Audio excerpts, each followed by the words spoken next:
Welcome back to my channel. మన సబ్స్క్రైబర్లు ఎప్పటినుంచో ఒకళ్ళు అడుగుతున్న రెసిపీ ఈ చికెన్ మండి. ప్రాసెస్ అయితే చూసేయండి. దానికోసం ఫ్రెష్‌గా మసాలా అయితే ఆడుకోవాలి. మిక్సీ జార్‌లో మిరియాలు, అలానే జీలకర్ర, ధనియాలు, దాంతోపాటు షాజీరా, బిర్యానీ స్పైసెస్ వేసి ఈ విధంగా మిక్సీ చేసుకోవాలి. ఆ పౌడర్‌లో ఉప్పు, కారం, గరం మసాలా, చికెన్ మసాలా, కొంచెం అల్లం వెల్లుల్లి పేస్ట్, నిమ్మరసం కూడా యాడ్ చేసుకొని బాగా మిక్స్ చేసుకొని చికెన్ ముక్కలకి బాగా పట్టనివ్వాలి. ఈ చికెన్‌ని హాఫ్ అన్ అవర్ పక్కన ఉంచుకోవాలి. తర్వాత ఈ విధంగా 20 మినిట్స్ పాటు స్టీమ్ చేసుకోవాలి. ఒక్కసారి ఫోర్క్‌తో గుచ్చితే ఇలా లోపల దాకా బాగా కుక్ అవ్వాలి. అలా కుక్ అయిన తర్వాత పక్కకు తీసుకోవాలి. చికెన్ నుంచి వచ్చిన వాటర్ కూడా మనం పక్కన ఉంచుకోవాలి. ఇప్పుడు స్టవ్ మీద ఇంకొక కడాయి పెట్టి ఆయిల్ వేసి హై ఫ్లేమ్‌లో ఒక 5 మినిట్స్ పాటు రోస్ట్ చేసుకోవాలి.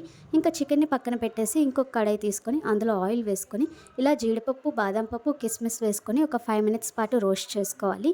తర్వాత పక్కన పెట్టేసి అందులోనే కొంచెం బిర్యానీ స్పైసెస్, ఉల్లిపాయ ముక్కలు, పచ్చిమిర్చి ముక్కలు, కరివేపాకు యాడ్ చేసుకొని ఇందాక మనం తయారు చేసిన మండి మసాలా కూడా కొంచెం యాడ్ చేసుకొని చికెన్ నుంచి వచ్చిన వాటర్ అయితే ఉంటుంది కదా, ఆ వాటర్ కూడా వేసి సరిపోయినంత ఉప్పు వేసి మనం ముందుగానే నానబెట్టుకున్న బాస్మతి రైస్ అలానే చికెన్ ముక్కలు వేసుకొని ఈ విధంగా స్మోకీ ఫ్లేవర్ యాడ్